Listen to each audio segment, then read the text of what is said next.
Сәлем, менің каналымдағы видеолар ұнаса, каналыма тіркеліп, лайк, комментарий қалдыруды ұмытпа. Бүгін 8 сыныптың озон аллотропия тақырыбына арналған біліміңді тексер тапсырмаларын орындаймыз. Бірінші сұрақ: озонның түзілуі және оның табиғаттағы маңызы қандай?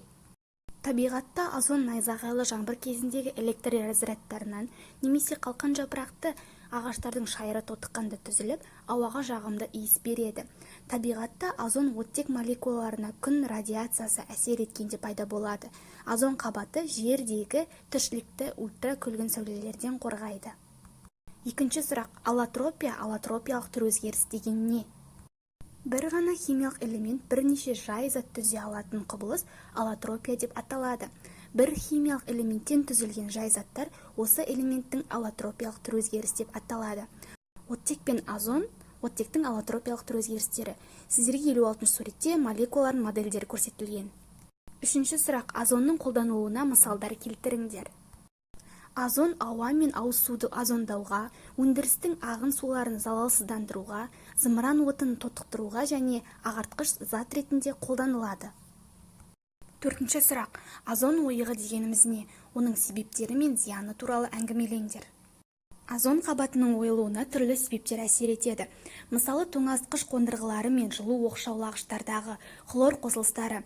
Өйткені олар стратосфера қабатына көтерілгенше ауа құрамындағы заттармен реакцияға түспейді. Авиация және ғарыштық ұшырулар да озон қабатына зиянды әсер етеді. Мысалы, ғарыш кемелерін және жиі қолданылатын шаттл жүйесін ұшыру нәтижесінде стратосферада озон ойықтары пайда болады, әрі олар ұзақ уақыт сақталады. Сонымен қатар, ультрадыбысты ұшақтар да стратосфераға азот оксидтерін бөледі, ал олар өз кезегінде озон молекулаларын бұзады.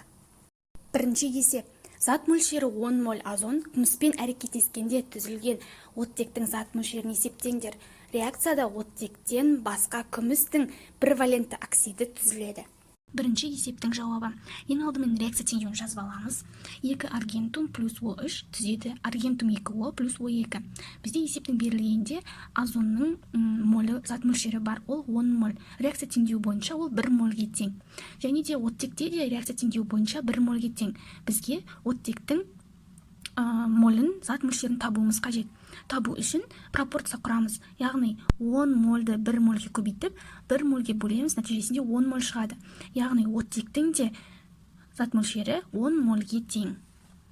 Екінші есеп: массасы 160 грамм озон алу үшін озонатор арқылы неше грамм оттекті өткізу қажет? Екінші есепті шығару үшін реакция теңдеуін жазамыз. 3О2, яғни оттек арқылы электр заряды өтеді, солай оттек озонға айналады. 3О2 түзеді 2О3-ті. Бізге есептің берілгенде озон 160 грамм деп берілген, бірақ реакция теңдеу бойынша ол 96 граммға тең. Оттек те 96 граммға тең. Есептің берілгені бойынша оттектің массасын табу қажет. Яғни 160-ты 96-ға көбейтіп 96-ға бөлеміз, нәтижесінде 160 грамм шығады. Яғни оттектің массасы 160 граммға тең. Үшінші есеп: озон мына газдардан неше есе ауыр? Азот, гелий, көміртектің эквивалентті оксиді. Жауабы: озонның басқа газдардан қанша есе ауыр екенін анықтау үшін озонның салыстырмалы молекулалық массасын басқа газдардың салыстырмалы молекулалық массасына бөліп шығамыз. Мен сіздерге есептелу жолын көрсеттім. Бірінші жағдайда озон азоттан 3,4 есе ауыр. Ә жағдайында озон гелийден 12 есе ауыр. Б жағдайында озон көмірқышқыл газынан 1,9 есе ауыр.